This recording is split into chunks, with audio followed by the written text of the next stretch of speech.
In our last lecture, we looked at Hume's deployment of the empiricist epistemology and phenomenology to produce what were ultimately skeptical conclusions, which tended to undermine much of the traditional basis of traditional philosophy. In this lecture, we turn to Hume's musings on the question of morality. And we'll see that in many ways, Hume's moral theory, at least as contained in the text we're going to examine, An Enquiry Concerning the Principles of Morals, really represents a sort of transition point in the history of Anglo-American moral philosophy between, on the one hand, the moral sense doctrines, which were associated with the Scottish Enlightenment or the Scottish school of common sense, associated with figures like James Beattie, Thomas Reid, coming from Francis Hutcheson, and even to some extent Hume's close friend, Adam Smith. And so that's in part where he's starting from, but he also leads towards the dominant moral conception of 19th century Anglo-American thought, utilitarianism.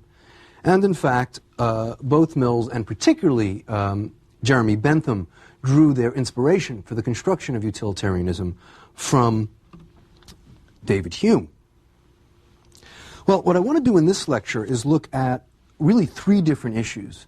First, lay out what is the approach Hume is taking to the problem of morality, and we'll see that he's taking a scientific approach. As I've mentioned before, he thinks of himself as the Newton of the moral sciences. So we'll have to see, how do we scientifically frame the problem of moral philosophy? Then we'll turn to what his scientific answer is, what is the principle that unifies our experiences of moral judgment, and that will turn out to be utility, that very issue, which will be central to 19th century moral thought. And then finally, I want to look at what, for Hume, is the cause of our approbation or approval of utility, and that will turn out to be the sentimental or instinctual disposition, an instinctual disposition of approval. Okay, so let's start with that first project. How do we understand Hume's analysis of the question of morality? This is important because Hume does not, in fact, offer a prescriptive theory of morals. He doesn't offer us a set of duties that we ought follow, a set of injunctions, what we might call a prescriptive code of ethical conduct, duties and maxims.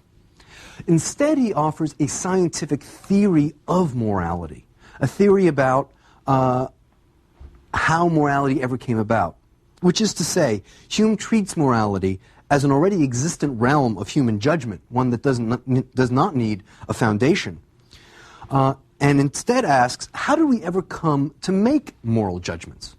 What causes us to call this good and that bad, to call this virtuous and that vicious? And in some ways we'll see this is a very similar project to what Nietzsche does later in The Genealogy of Morals. He's looking for a natural history of morality. But in Hume's case, he's primarily interested in describing the cause of moral evaluation among a particular species, Homo sapiens, and showing just in what such judgments consist, rather than, as I've mentioned before, prescribing a foundational moral theory like we would find in Kant or others. Okay.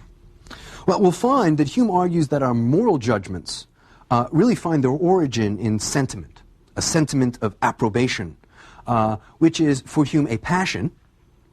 And Hume had argued, in fact, that reason is and ought be the slave of the passions. That is, the passions ultimately determine our actions and behavior. But what distinguishes our moral passions from our others is that they are calm. They are relatively rational.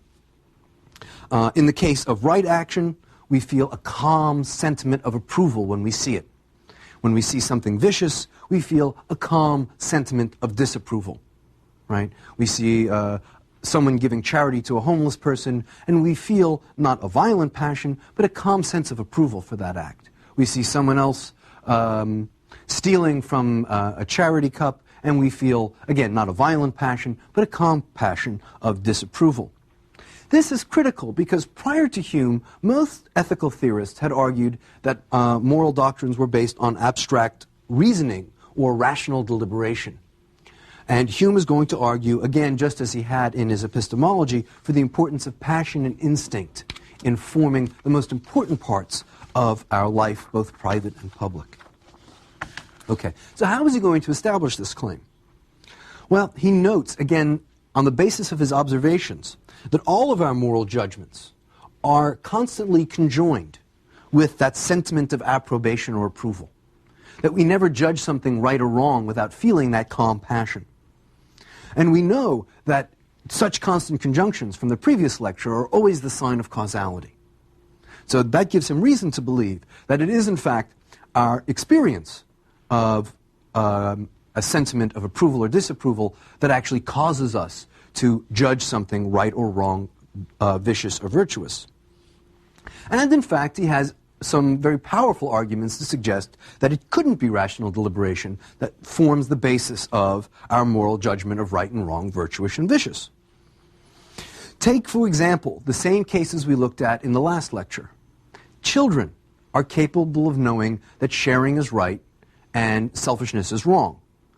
Yet one could not ask such a child to produce the moral deliberation that justifies such a view. They simply know it. And they know it instinctually, not instinctually, they've been trained to know it, but they feel it rather than deliberate on it. Similarly, take the case of simpletons who are incapable of rational demonstration, but nonetheless know the distinction between right and wrong. There's an even sharper point that Hume is making here, one that I think is very critical and deflationary, which is typical of Hume. He's also stating that if it is not reason that supports our moral judgments, then there is no reason to assume that those who are more rational are more virtuous. State a moral case to a plowman and a professor, and the former may do every bit as well as the latter. And this is a doctrine that actually Thomas Jefferson will later cite. And in fact, if we think about it practically, we know that there are no small number of people whose intellects are not particularly profound, but that nonetheless have engaged in morally virtuous and maybe even heroic action.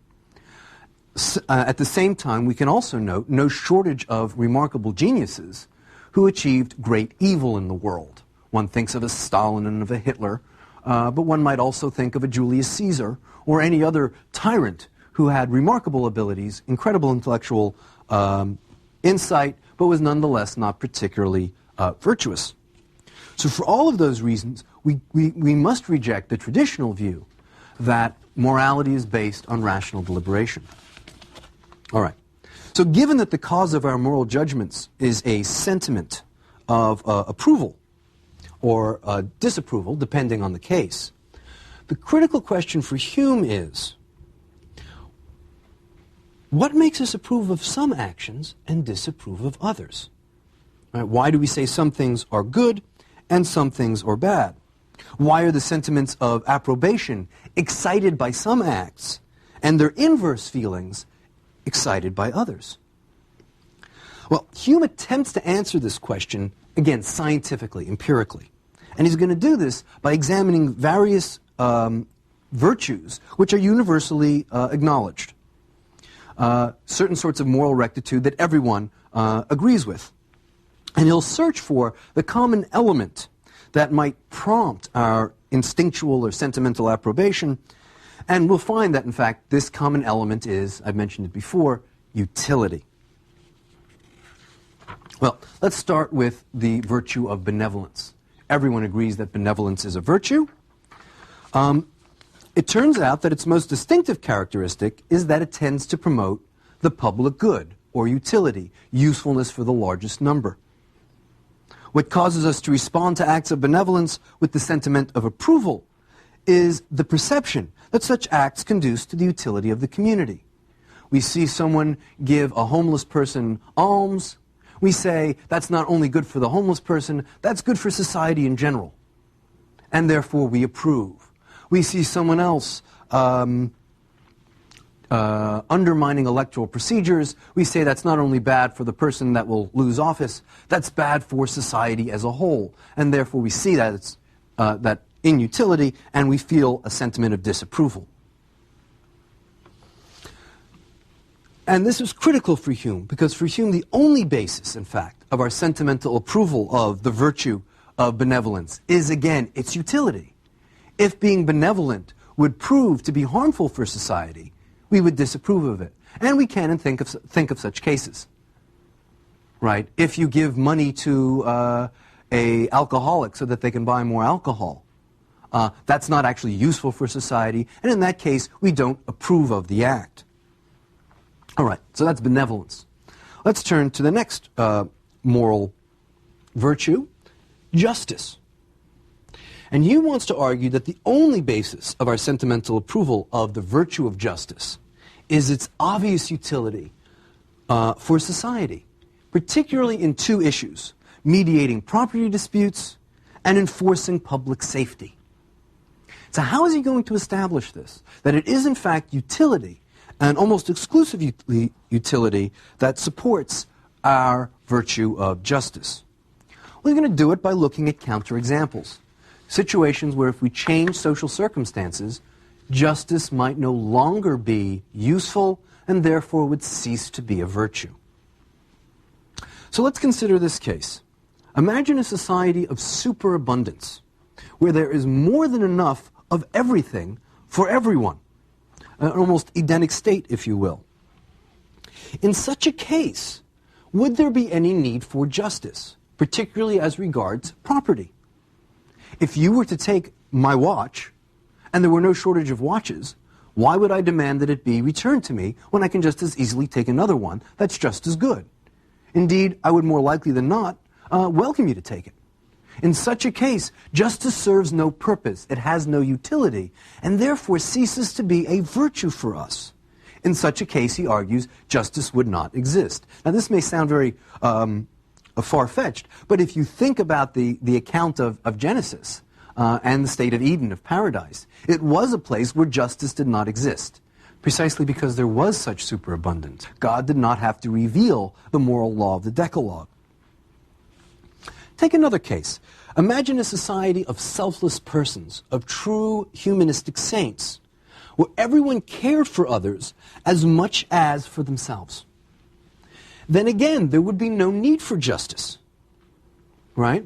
If you needed my money and I cared for you every bit as much of myself, if not more than for myself, you wouldn't have to steal it. I'd be happy to give it to you. In fact, I'd insist that you take it. In such a situation, the distinction between mine and thine ceases to make sense. And again, this may sound far-fetched, but there does exist such a situation. Imagine the normal human nuclear family, which is, within that context, relatively selfless. Right? The father acts for the good of the wife and children, the wife acts for the good of the husband and children, and the children look to the well-being of their siblings and parents. In such a situation, arrangements are based exclusively on mutual affection and regard. And it's precisely then that procedural rules of justice are out of place. Right? There is no mine and thine within the family. It's a unit based on mutual love and support, of mutual selflessness. And for that reason, we do not have precise legal codes about who gets how much for an allowance and exactly when various chores have to be done about the house. Right? Justice is not necessary, therefore, in that context. Therefore, we don't treat it as a virtue. Okay. Let's take some inverse cases.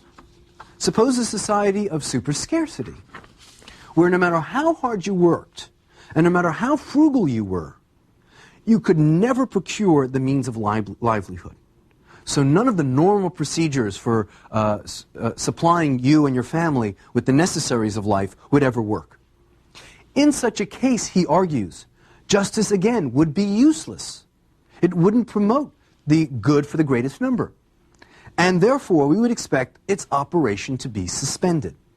And again, if we imagine cases of atrocious famines, we would expect that people would cease to respect property rights in such a case. And indeed, that was not something uncommon in 18th century Western Europe, when bread prices reached a stage at which working people could no longer pay for them. Traditionally, what followed were bread riots, where either peasants or workers would seize the bread, leave what they thought was an appropriate amount for it, and generally the authorities would not try to punish those who did it, because they understood that in certain contexts that was in part a way of relieving social pressure, but also justice had not served the public interest in that case. And therefore, the rules of justice are suspended. Let me give you another case. Suppose you were among a society of rogues and thieves who kept no honor, who could be expected to keep no promises, and who were truly cutthroats. Would justice have utility in such a case? That is, in fact, the case Hobbes described in The State of Nature, in which justice does not obtain. The first rule of law of nature, according to Hobbes, is, well, to summarize it, do unto others, then split. You know, do it unto them before they have a chance to do it unto you. And it's precisely because in that context, justice has no utility. It doesn't serve the interests of society as a whole. And therefore, it is abjured. It is ignored. So then why do we find justice to be a virtue? Precisely because for us, justice is a middle point between all of these extremes. Justice is useful for the well-being of our society precisely because we are in a situation where frugality in industry will help us secure the means of everyday life, where people are neither completely rogues nor completely selfless. Hence the utility of justice, hence our approbation of it. One way of perhaps clarifying this point that Hume brings up is, imagine that we would come in contact with creatures every bit as rational as us, but entirely weak and unable to resist our force. So let's stipulate for this hypothetical that the Mars lander went glitch because there are in fact Martians. They're exactly 1 inch tall. They have no military technology, but they have loads of scientific and medical technology. And after the failure of the Mars lander, they come and visit us. Would we treat them justly? Remember, they're defenseless. We can expropriate anything we want from them. And Hume argues that, in fact, we wouldn't, because justice wouldn't be useful for us in that case, and therefore we would not act justly towards them. Now, this may sound like a harsh doctrine, and it is. Hume is aware of that. It's in fact, Hume wants to substantiate that by raising critical problems about 18th century practice. Because 18th century Englishmen were in fact faced with just such a case. They weren't 1 inch Martians, they were Amerindian populations in North America. And Hume points out that relative to English settlers, they are relatively powerless. And he says, empirically, how do we treat such others? And in short, we engage in exploitation and genocide. We don't treat them justly precisely because it wasn't useful for us to do so. Another case in 18th century society, one that, again, Hume is very sensitive to, is the status of women. We'll see that, first of all, Hume does disapprove of this treatment of Indians, and we'll see how he wants to redress it. He also disapproves of the fact that women in 18th century society were clearly second-class citizens. They couldn't sue or be sued in courts. They had no right to private property once married. They were under a law called coverture, where their legal personalities were erased, and they were placed under the guardianship of their husbands. That's why they took their last names. Well, he says, what is the case here? We have beings that are every bit as sentient as us. Hume is a great defender of the rationality and accomplishments of women if properly trained and educated. And yet, because they are physically weaker than us, we feel no qualms about, or most Englishmen feel no qualms about exploiting them, about keeping them in a powerless situation where they can be dominated by men.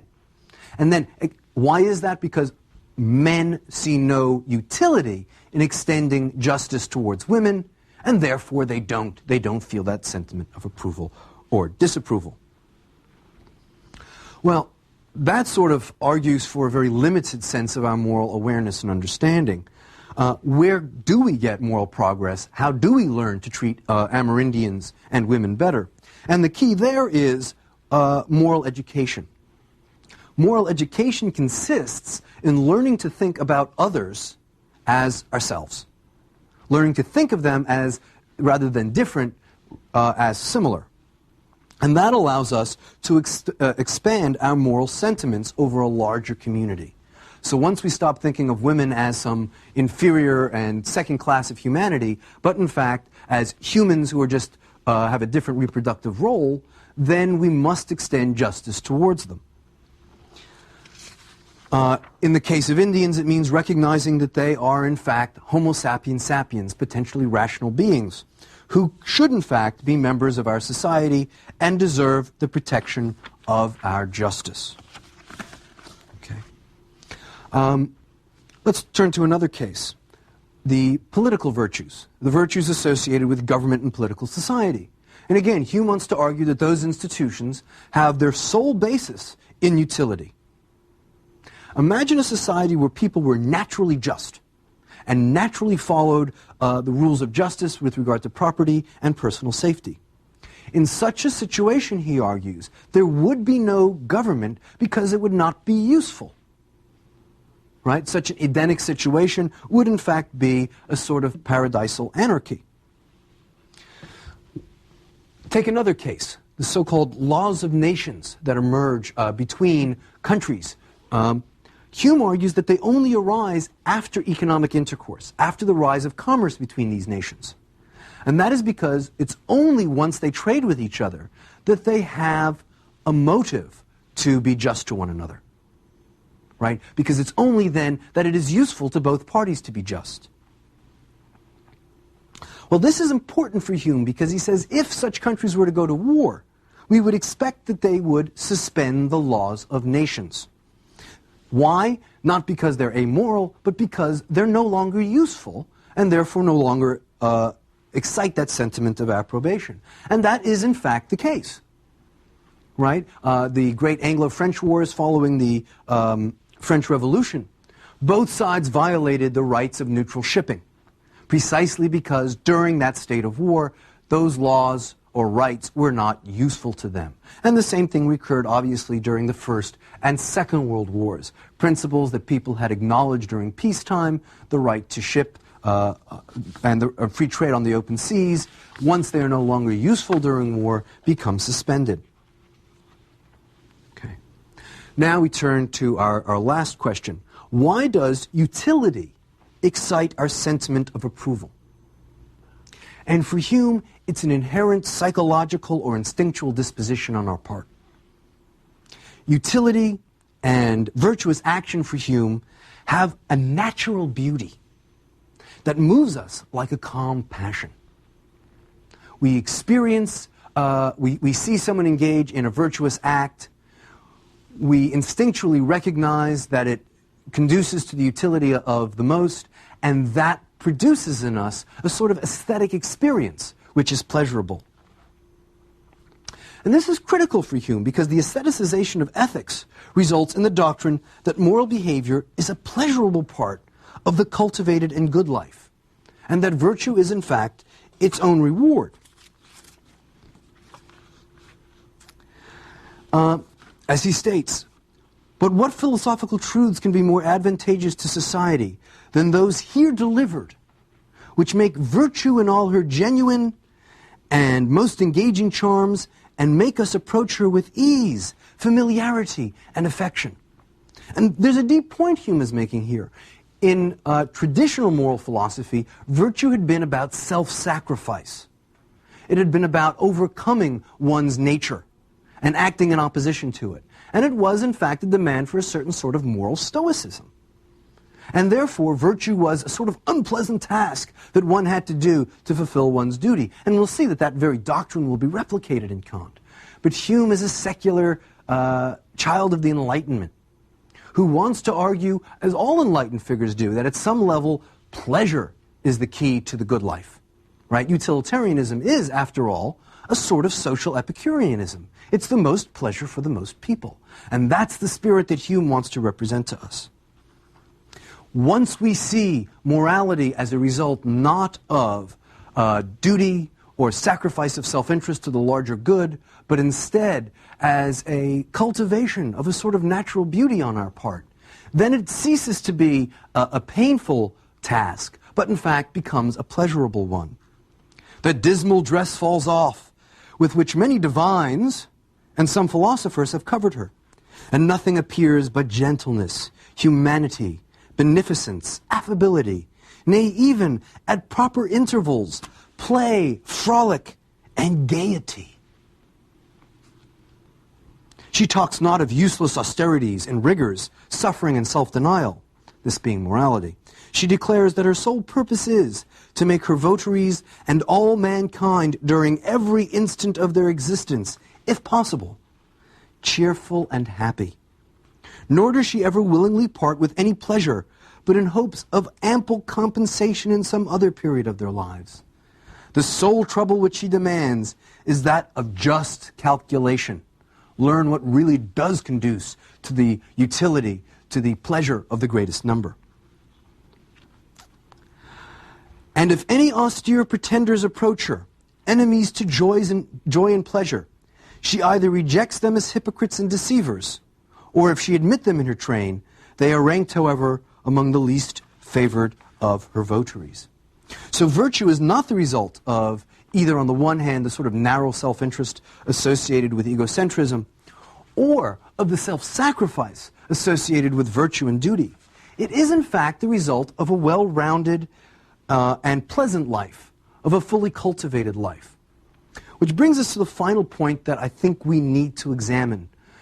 In a certain sense, philosophy began with Plato's attempt to rescue morality from the hands of the poets. Right? Plato and Socrates were reacting against the moral codes one found in Homer and in the other great epic poets, and arguing that only philosophy could produce a truly coherent and acceptable model of morality, and that the poets would always lead us astray. Hume is, in a sense, bringing that tradition to a close and inverting it. By stating that moral progress consists in learning to identify with others and include them within our moral community, Hume raises a critical question. How are we to do that practice? How are we to learn to identify with others? And Hume has no hesitation in specifying the source of that moral education. It is not to be found in philosophy books. It is not to be found in works of theology or scholastic metaphysics. It's to be found in fiction, in poetry. It is fiction which allows us to enter into the imagination of others. How do we learn to think of women as members of our community that need be exposed, that need be covered by our sense of justice? We read novels in which women are the first person. And we learn to identify with them, to learn that their experiences are not so profoundly different from ours, to learn that their minds are not so profoundly different from ours. So we don't learn to treat Indians correctly, or Amerindians correctly, by reading Kant. We learn to treat them correctly by reading James Fenimore Cooper. Or today, we don't learn to treat Amerindians correctly by studying necessarily the history of Amerindian societies, but rather perhaps by seeing Black Robe or Dances with Wolves. Similarly with, obviously in the 19th century, with our critique of slavery and racism in American life. He would argue it came less from abstract principle, but rather the real people at the forefront of changing our moral sensibility were Harriet Beecher Stowe and Uncle Tom's Cabin, where we learned to think of a slave as, in fact, a Jesus-like figure, someone who had the same range of emotional needs, propensities, and dispositions we do. And it strikes me that that is a part of the extremely secularizing and modernizing project of the Enlightenment. Such education is, if nothing else, pleasant. It is enjoyable. And that's part of the charm of Hume, that living the good life and even learning to be a good person is always a pleasant and pleasurable experience. It is a result of not so much a sort of stoic stance for duty, but a polite refinement. And that, I would argue, is one of the central themes of the Enlightenment that Hume best exemplifies.